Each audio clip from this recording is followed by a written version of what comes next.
Nueva York también fue escenario de otras reuniones que hubo.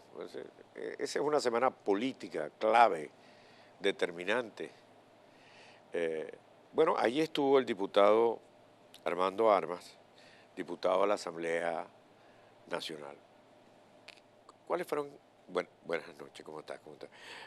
¿Cuáles fueron las otras reuniones que hubo? Bueno, antes que nada, buenas noches, ciudadanos, y a todos quienes nos están escuchando.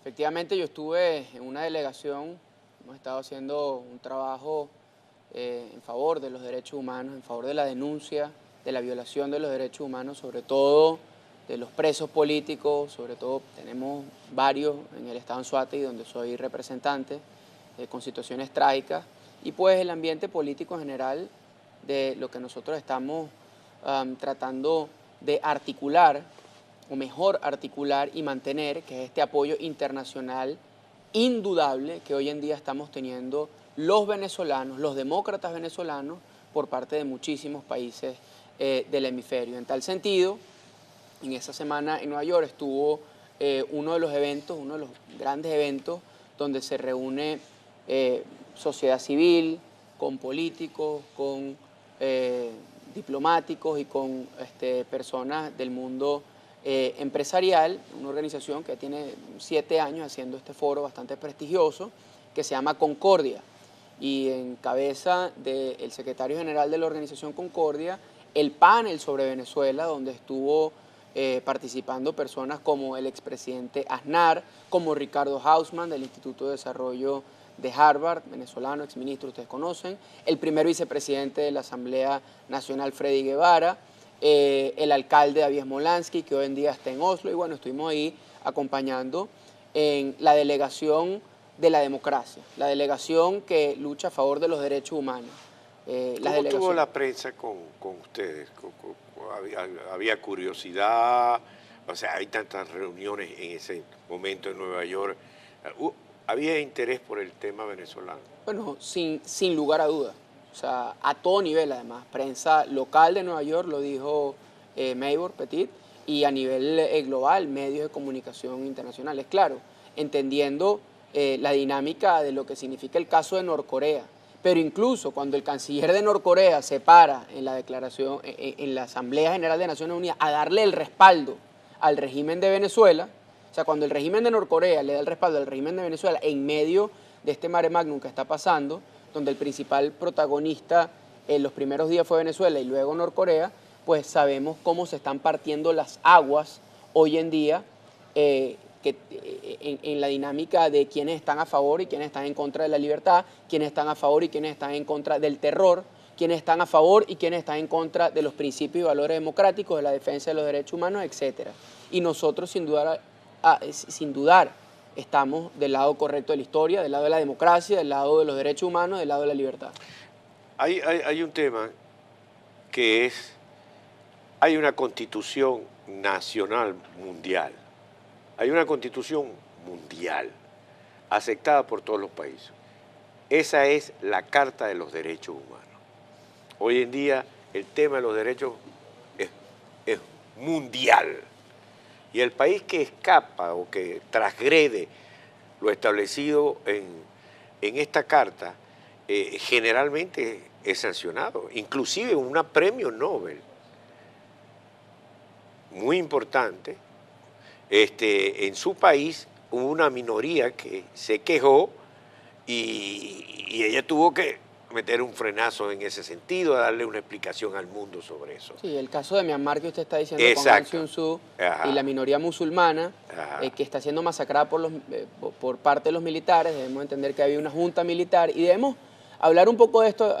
Hay gente que creerá que es divagancia, pero en realidad las relaciones de estos tipos de regímenes tenemos que hacerlas, porque el acuerdo para que ella fuera candidata y eventualmente líder del país como lo es y ganar en unas elecciones presidenciales, el acuerdo fue con la Junta Militar que ella no se metía en temas militares.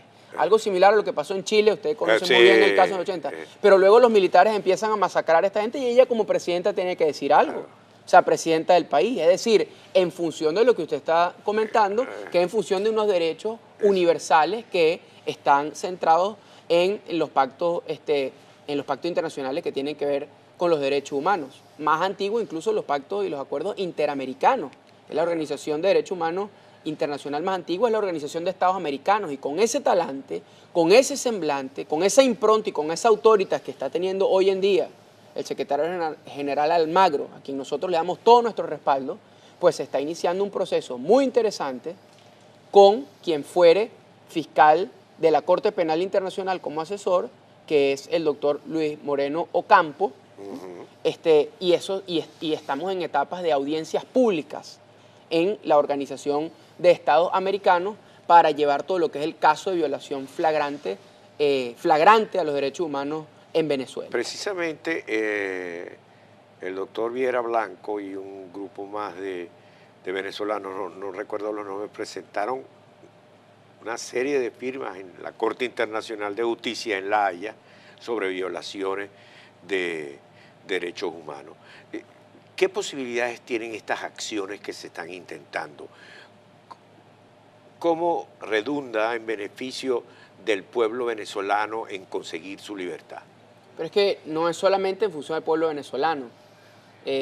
Como todo el mundo sabe, las organizaciones de derechos humanos y de protección de derechos humanos, lamentablemente, muchas veces, como no son organizaciones políticas, llegan tarde a las situaciones cuando ellos son catastróficas. Llegaron tarde en Ruanda, llegaron tarde en Serbia, llegaron tarde y solamente para documentar. Somalia, para documentar y luego tratar de procesar. Nosotros en Venezuela no podemos esperar a una masacre.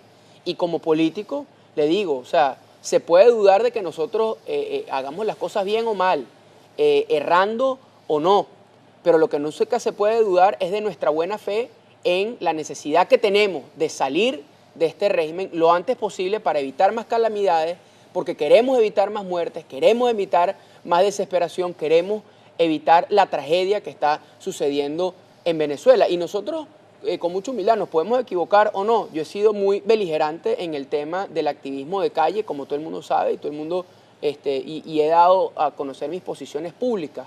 Sobre todo usted lo comentaba al inicio de su editorial, con el tema de las elecciones regionales hoy en día, de por qué no participé, teniendo, si se quiere, algún tipo de liderazgo, algún tipo de chance. Y no es por un tema de no creer en el voto. Nosotros tenemos que mantener nuestra fe en el voto como mecanismo idóneo para los hombres y mujeres libres y racionales. Tenemos que luchar por eso. En los pueblos civilizados, las diferencias entre la sociedad se resuelven votando. Claro, y hay quienes dirán, bueno, pero es que Venezuela no está llevado por un pueblo civilizado. No, pero es que la mayoría del pueblo es y quiere ser civilizado. Y nosotros ante eso no podemos claudicar. A mí lo único que me preocupa, y se lo digo sinceramente, aquí siendo muy claro, es que en la dinámica esta de votaciones regionales, municipales, se disgreguen los esfuerzos de la oposición y se disgregue el foco. Y entremos entonces en peleas minúsculas internas de la oposición y eso lo usa el gobierno para mermarnos y para quitarnos legitimidad. Usted me dirá, bueno, pero es que usted fue electo por el voto popular, entonces sí era bueno para usted cuando era electo para la Asamblea Nacional y para los otros no. Pero es que la conciencia del pueblo de Venezuela sabe que eligiendo la Asamblea Nacional, como es nuestro mandato, se puede controlar al poder nacional y hay mecanismos de transformación al poder nacional, que es el verdadero problema. De hecho, no puede celebrar ningún contrato válido con efecto jurídico el Estado venezolano si no tiene la aprobación de la Asamblea Nacional. De la Asamblea Nacional. Ningún tipo de operación de crédito público, ni empréstito, ni aprobación de deuda, ni de crédito público. Bueno, y así los hemos mantenido, si se quiere, restringido y tratando de ver cómo nosotros llevamos adelante un mecanismo que nos permita evitar una masacre y nos permita salir de la dictadura. Pero primero, salir de la dictadura para evitar una masacre y evitar más tragedia, en ese orden de ideas. Ahora, vamos a suponer que vienen las elecciones el 15 de octubre y que, de acuerdo a lo que señalan las encuestas, bueno, el gobierno tiene solamente una aprobación de un 7%. La gente participe, vote y se gane la mayoría de las gobernaciones. Eso frente al mundo les ratifica que están en el camino correcto. Les ratifica ese gobierno no lo quiere nadie. Pero es que no lo quiere nadie afuera. No, señores, es que no lo quieren los venezolanos. Porque este voto, en el fondo, es un voto que va a ser castigo para el gobierno. Yo le voy a dar dos detalles al respecto. El primero se lo tengo que dar desde el punto de vista, se quiere, moral. Yo estoy convencido que a través de estas elecciones, si se dan regionales, con toda la trampa, con todos los visos, con todo lo que estamos acostumbrados y más, peor, con todo, si se quiere, el resquebrajamiento o el down moral que podemos tener los venezolanos, ganando estas elecciones va a ser una victoria moralizante para el pueblo de Venezuela, para nosotros, para los que hemos estado ya casi 20 años en esta lucha ciudadana. Y tenemos que entender los procesos sociopolíticos que viven las sociedades, ¿no? Por un lado. Pero por otro lado también lo voy a hablar como activista que he sido. Yo me considero un activista político, más que un político, un activista, un dirigente, un activista por los derechos humanos.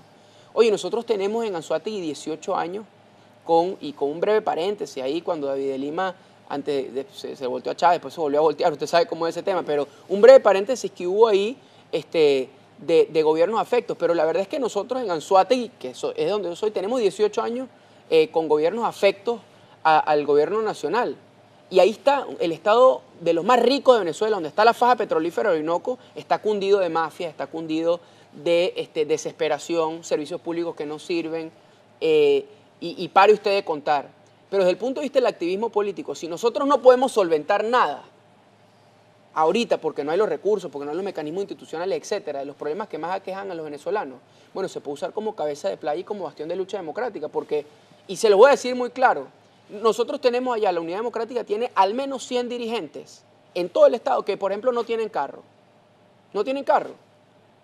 Y resulta, pasa y acontece, que cuando usted tiene un poder dentro del Estado, bueno, usted no es que le va a poner la flota de carros a disposición para que haga política, porque en un Estado de Derecho y en un Estado normal eso sería peculado, que es lo que ha hecho el régimen. Pero hoy en día, donde no hay constitución, donde no hay leyes, donde tenemos que hacer todo lo posible para que nuestra dirigencia pueda acceder a las comunidades, para que pueda brindar solución a los problemas, para que pueda tener contacto directo con la gente, usted me dirá si es o no es de ayuda. Usted me dirá si es o no es mejor tener una gobernación con toda la capacidad instalada que eso implica para que su único fin sea, por los meses siguientes, porque yo estoy convencido que la apertura de la democracia y la libertad de Venezuela, para eso faltan meses. Entonces usted me dirá si eso es mejor tenerlo con capacidad instalada a no tenerla. Yo creo que es mejor. Con todo y todo, yo siempre voy a abogar por el voto como mecanismo de resolución de los conflictos de la gente que creemos en la paz y creemos en la democracia. Y tenemos que luchar por eso. Vamos a hacer una breve pausa y seguimos con el diputado Armas, porque hay unos temas que tienen que ver con el Estado geográfico, que están ahorita en la palestra pública. Vamos a hacer una breve pausa.